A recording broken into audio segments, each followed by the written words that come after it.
Jo soc Mònica Rosselló. Hola, soc Jordi Guillomet. Hem triat temporals perquè l'art s'ha de moure i s'ha de portar a llocs que no acostuma.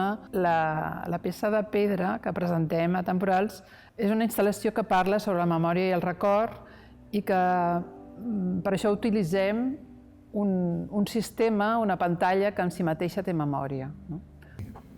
El projecte ens va fer pensar que hi havia, diguem, un transfons comú a l'hora de recordar, a l'hora d'evocar records.